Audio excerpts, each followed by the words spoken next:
என்ன அப்படியே பார்த்துட்டு இருக்க அப்படின்னு ரொம்ப அழகா இருக்கீங்க. உங்களுக்கு கல்யாணம் ஆயிடுச்சா? I was about 11 or 12 years.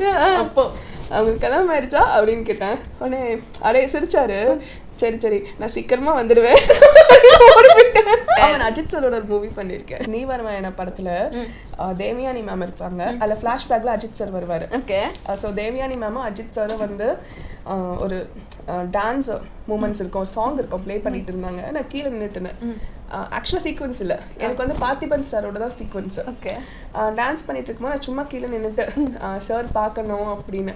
அப்புறம் ஷூட் பிரேக்ல ஓடிட்டு அப்புறம் சும்மா கேட்டேன் உங்ககிட்ட ஒரு பிக் எடுக்கணும். அப்போ எப்படி கேட்போம், அவங்க கிட்ட ஒரு பிக் எடுக்கணும் அப்படின்னு. உடனே அவர் கேட்டாரு, நீ அண்ணனும் கூப்பிட மாட்டேங்கிற, சாருனும் கூப்பிட மாட்டேங்கிற, பிக் எடுக்கணும்னு சொன்னா ஒன்னும் பேர் விட்டுனாச்சும் கூப்பிடணும் அப்படின்னு. நான் ரொம்ப வைக்கப்பட்டுட்டு இல்லை நான் பிக் எடுக்கணும் அப்படின்னு சொன்னேன். உடனே கேமராமேனை போட்டோகிராஃபரை கூப்பிட்டாரு, பிக் எடுத்தாரு.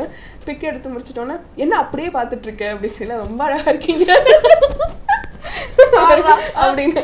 உடனே நீ கூட ரொம்ப அழகா இருக்க அப்படின்னு சொன்னேன். ஆமாம்மா அழகா தான் இருக்கேன் அப்படின்னு. உடனே அவருக்கு கீழே இறங்க அப்படின்னு சொன்னாரு. நான் உடனே நீங்க தூக்கி விட்டீங்கன்னா நான் கீழே இறங்கலாம் அப்படின்னு சொன்னேன். உடனே தூக்கி விட்டு கீழே இறக்க வச்சாரு.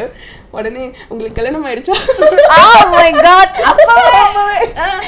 I was about 11 or 12 years.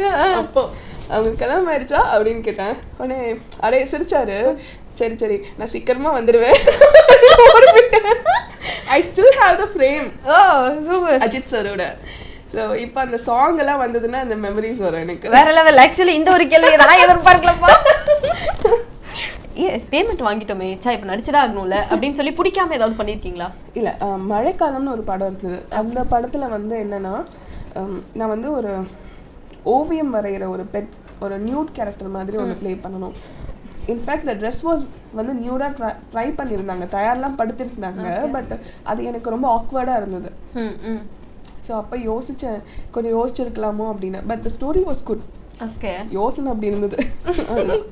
Dash is not a word but an emotion. அதாவது நார்மலா அந்த டேஷ் இல்ல, நார்மலா இட் இஸ் an emotion அப்படின்னு சொல்லுவாங்கல்ல, நீங்க அப்படி என்ன சொல்றீங்க? Being single. யாரு கேட்டாலும் அப்படியே பீயிங், அவங்க எதனா ஒரு பிரச்சனை வருவாங்க அப்ப சொல்லுவாங்க பீயிங் சிங்கிள் இஸ் ஒரு யாருக்கும் கண்ட்ரோல் இல்ல. நாங்க தான். இப்ப நீங்க யோசிச்சிருக்கீங்களா எதுக்குடா சினிமாக்கு வந்தோம் அப்படின்னா? இல்ல, எந்த நாளுமே அப்படி நினைச்சது கிடையாது. ஒரு விஷயம் இந்த கோலிவுட்ல உங்களுக்கு பிடிக்காதது அப்படின்னா அது என்னது? சரி, இப்போ நான் தெலுங்குல நடிக்க போறேன்னா அந்த மொழியை வந்து நான் கத்துக்கிறேன். இப்போ நான் கன்னடத்துல நடிக்கிறேன்னா அந்த மொழியை கத்துக்கிறேன். பட் சில ஹீரோயின்ஸ் வந்து மொழி கத்துக்க மாட்டுறாங்க. அதுக்கான ரெஸ்பெக்டை நம்ம கொடுக்கணும். கண்டிப்பா. அது எவ்வளோ பேர் இங்கே கொடுக்குறாங்க சொல்லுங்க. ஆங்கில மொழி வந்து சரளமா இருக்கும் அவங்க கிட்ட. நம்ம என்ன ஹாலிவுட் மூவி எடுக்கிறோம் அப்படின்னு சில நேரத்தில் எனக்கு தோணும், எதுக்கே இவ்வளோ மெனக்கெடுறாங்க அப்படின்னு சொல்லிட்டு. அது சேஞ்ச் பண்ணணும், கண்டிப்பாக சேஞ்ச் பண்ணணும்.